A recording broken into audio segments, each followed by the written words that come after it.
Caribou Weather Dude YouTube channel here. Hillbilly weather for you up here in the mountains at Wells, British Columbia. Joey only here, sitting at 3,935 feet above sea level.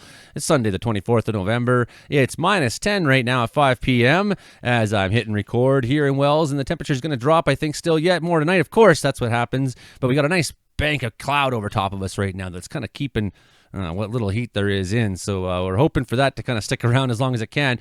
So we got Arctic outflow coming into Western Canada this week, and some people are going to see minus 30. I'm going to have details on who's going to get the minus 30s and who's so unfortunate and going to have the miserable, awful experience. So we will talk about the cold weather, and there is some model disagreement this week midweek about some snow coming into BC. So we'll have a look at that and try to decide which one we think is true. Is there snow coming Wednesday or not? We'll find out, get a better idea of it on this show at least. And there's some snowfall warnings still. One of them is in southern BC. The rest of the weather warnings in Western Canada are all in the prairies right now where the snowstorm continues. Well, okay, it's the bad news show. Let's go. There it is. This is bad news. My God. Falling out right now. Anything could happen. Get on! Wow. I'll watch the video later. Three more knives in the water. They try mopping this. Man, that guy was big.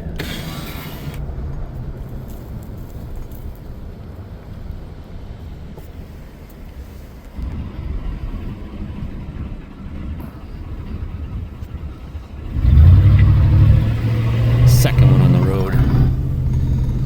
Last one, I was nervous. He took a jump towards the road and I thought he was going to step on the road.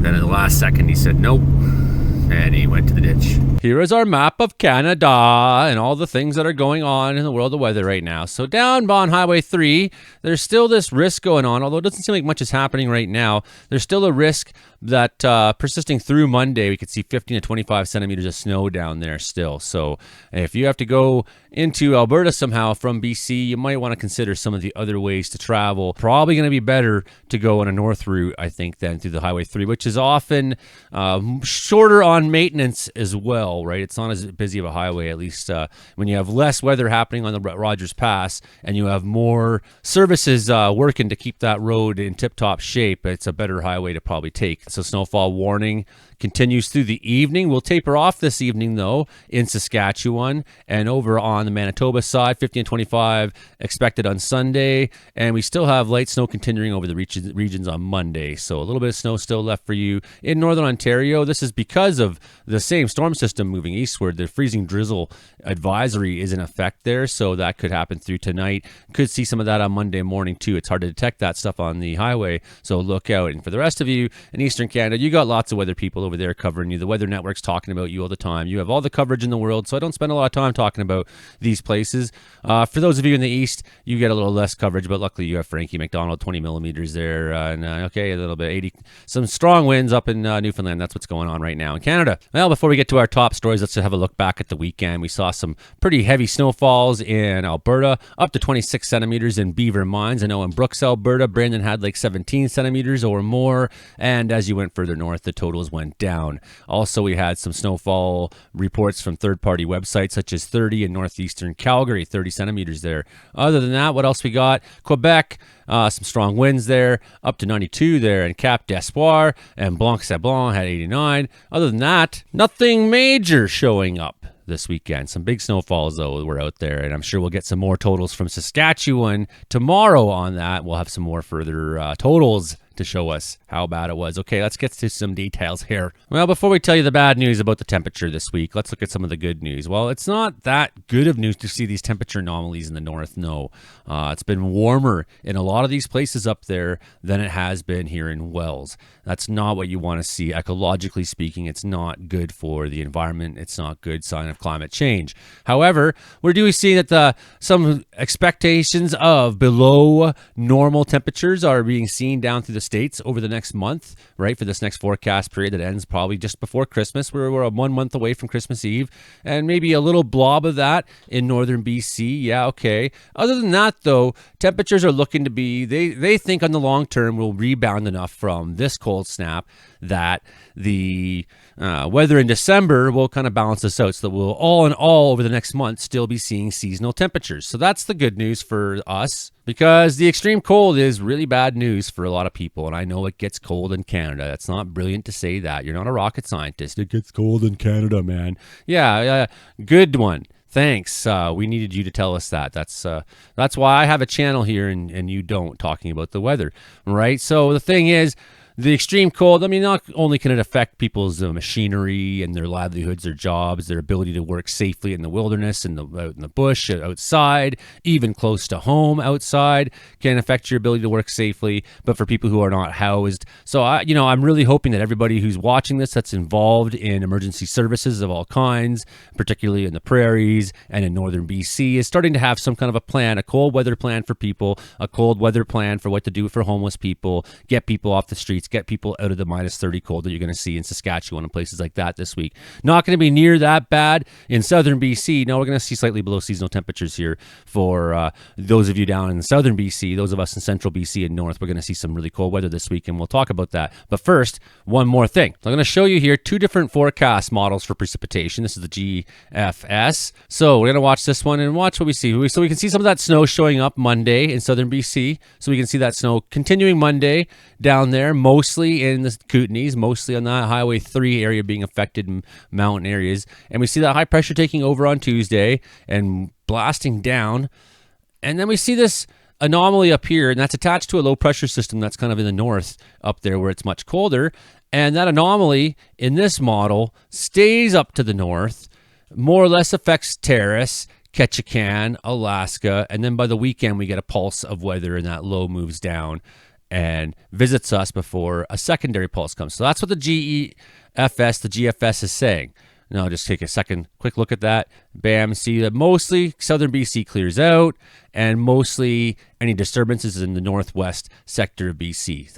And then maybe as we come into the weekend, we see some of that snow bridge across, maybe into Prince George, maybe into Peace. So that's what one model says. Now let's go to the ever reliable ECMWF model. ECMWF high-res model. You can see our prairie snow moving its way out, and we have some disturbance here today, which moves into southern BC, and still they agree on that. So snowfall mainly relegated to southern BC, mainly to the Kootenays. So both models agree on that. Okay, mostly interior on Monday and Tuesday, looking pretty nice, sure. Wednesday comes down, and we see that low push into southern BC, and bring a band of snow Wednesday overnight, maybe into Prince George, Quesnel, on down south, and work its way, fizzle its way out in time for the weekend. Then we see pulses of weather come in for the weekend. This is good news for us because, as you can see, it's beating that high back, and that's beating that cold back. So I'm really in favor of this model. I want this model because I know this model is the one that results in the most precipitation for BC and also the warmest temperatures.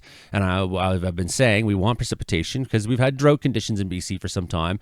And on top of that, we got a snow season. I mean, personally, I'll tell you this would be nice to see this precip return into BC. But for all the reasons why having big snow in BC and big precipitation is a really good thing, why we want this Pacific storm track mostly, and try to live through some of the damaging effects that sometimes happen, like last week. But all in all, we want lots of active Pacific weather. We don't want that Pacific Ocean to calm down at all for us, and that's what made me a little nervous over the long run looking at this week. Like, I don't want the cold to win. I don't want the cold to win because the cold means dry in BC.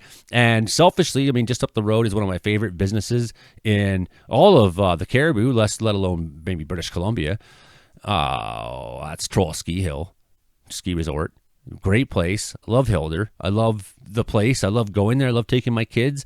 And not only is it do I selfishly want us to have lots of snow so we can go there, but I want Hilder to have a good season so that the money she's investing into Troll Ski Hill can help be paid off and can really show that there's a big future still for our wonderful little ski hill here that's trying to rapidly expand. So here's the same model, ECMWF, and I have to imagine those weather phenomenon we've seen this week, but you can see the cold air dropping down into southern BC, and that's measuring in Fahrenheit. Yes, it is. So when you see those 14 Fahrenheit, 16 Fahrenheit, that's That's cold, right? Very, very cold. Minus 16 Fahrenheit is very cold. So you watch that cold air pushing down, mostly on the prairie side. Mostly going to see the coldest of that air move into the prairies, and southern BC taking, there's a big line there, and we'd love to see that line stay as far to the north as possible. I'm worried that if it just dips down a little bit over the mountains here, that it'll be very, very cold here in Wells, and I think it will be anyways, quite cold at night. I mean, it's minus 10 already at 5 p.m. here. It's very, very cold already, but this is next level cold. What's going on up in Fort Nelson this week? What's going on this week up there in our places like Fort St. John, right? But then we'll look over in the prairies here in a minute too, and we'll get a good sense. Here's our two different stories, and I'll explain why. But this looks great. This looks like above average temperatures for BC coming into early December, and I'm stoked on that. And we would like to see a return to Pacific moisture just slamming in. So just a quick overview on what's going on. Still got that low dug in real good there in Atlantic Canada. Down here in the Caribbean, some thunderstorms going on. Cold air spilling down southward on the backside of this low pressure system that's delivered all this snow into Alberta and Saskatchewan and Manitoba this weekend. Now, because the lows spin counterclockwise, it's feeding cold air down. Yes, and we have this high feeding cold air in. So we have a cold air stacking up into northern BC. And then we can see still the remnants of this low still throwing some moisture into some of those same places down there in California, Eugene, Washington, up to Spokane, and some of that. You can see the cloud deck is sitting over southern BC right now, kind of charged to go, but I don't think much is falling in there so far on radar. It hasn't appeared to me. In fact, we won't even check the fancy radar. This is picking up some disturbance there, Vernon, Salmon, Arm, Cherryville. Could see a little bit of snowfall maybe happening down there right now. But as you can see, so far where our snowfall warning is in southern BC, we got the bank of cloud is showing up, but we don't yet have the precipitation, which seems to be more in Spokane so far, and the line running from there more or less to Portland and out. Although I don't know if Portland's seen. I won't even give an opinion on Portland weather. There's better people than me for that. This is planet Earth. Every major snowfall you've ever experienced has been on this planet right now. So you can see the low is throwing that moisture into southern BC tonight. It will show up sometime tonight and probably last there through Monday. You can see that precipitation now moving more or less out of Manitoba on Monday. Maybe some lingering flurries there. Low pressure developing in Ontario. The high, screaming high there in the north, trying to bring us some cold. We got this low fighting up here. Here's our story that's going to be our teller for what kind of midweek we have. And I'm cheering for this guy because this guy, I think, will help us still keep things warmer than it's going to be over here where this high pressure is really digging in. We can see that high pressure is trying to establish itself in BC. We'd like to see this low more or less fight its way out. So Monday, all day you could see some of that snowfall in southern BC. That could be going on for you. And we're going to zoom in just a little bit now, and we're going to tell you why we see two different explanations in two different models this week for snow. And one is, this is the ECMWF. This is the one that showed the snow in the other graph, the same model.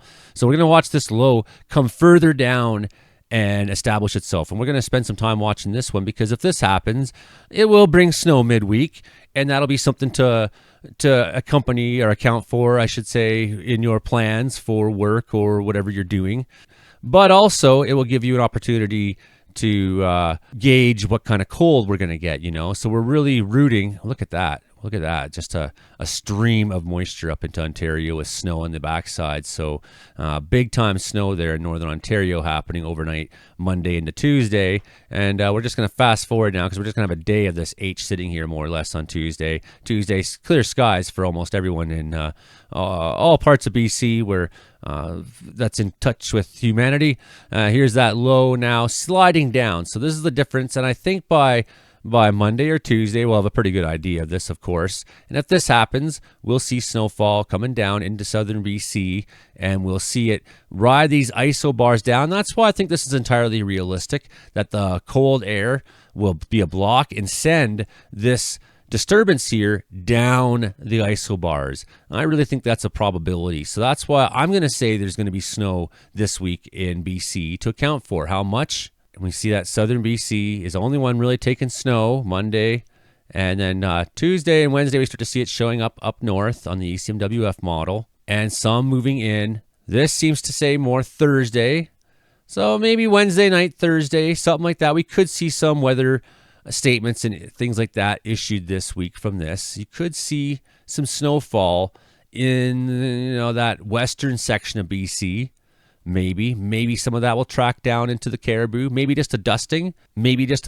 So that's something we'll be watching for this week, just to kind of get an idea on what, will Williams Lake get 14 centimeters? I don't know. I'm skeptical on that, but I also don't want the drier forecast, because the drier forecast is this. The cold wins. It establishes itself. And already you can see early Monday morning, Prince George is looking at minus 22, minus 20s, maybe low minus 20s, closer to 30 up in the Peace. Very cold up in the far north on the Yukon border, 26s. You're going to have a nasty surprise for you, Alberta, tomorrow, as the backside of this low is bringing that cold on down. You're going to be seeing temperatures up there equal to what's going on in the morning to very far northern places. During the day, it's going to stick around for those same places that are very, very cold. So you may in the sunshine see some warmer air, but Saskatoon, you're looking at some very cold nights this week. I'm really, really concerned for you. Fort St. John minus 20s, Prince George 17 at 3 in the afternoon on Monday. Oh man, that's bitter. So, and you don't have to go very far south. I mean, Vernon's at 0, Williams Lake at 13, Prince George at 19 as you come towards midnight. And wow, weird sort of warm up maybe for Fort St. John. Yeah, we'll see about that. Some of that cold air sitting Monday night up in northern BC. In some parts of Alberta, maybe some colder temperatures there, but I think really we're talking for Saskatchewan. This is some bitter cold coming at you this week, and this is just the start of it. This is not, you're going to live through Monday, Tuesday and say, well, we did okay. Yeah, not so bad.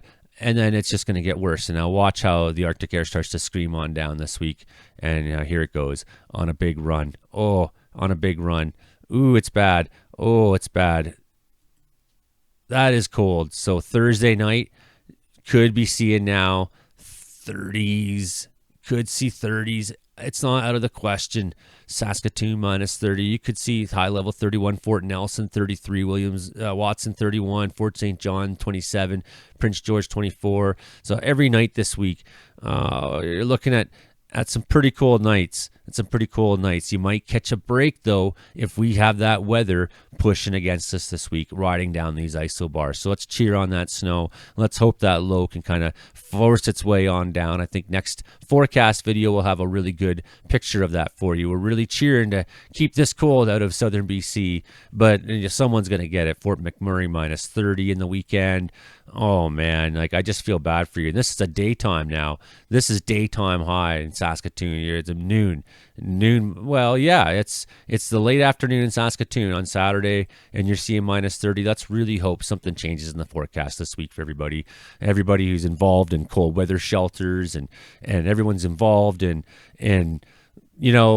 looking after old people and people who, there's people who live in substandard housing that gets cold. Check on people. If there's power outages that happen during this, it could be disastrous for a lot of people. So, check in on people if you're in these cold areas. Let's have a community spirit about this. No, we're not selling fear here. It's the exact opposite. What I'm trying to sell to you is a chance to compensate for what could happen, and a chance to, as a community, work together and get through these times and get through bitter cold weather, because we have that chance in Canada now in this day and age to look at these things ahead of time and make preparations and make plans. And that's what they couldn't do in Saskatoon back in 1902.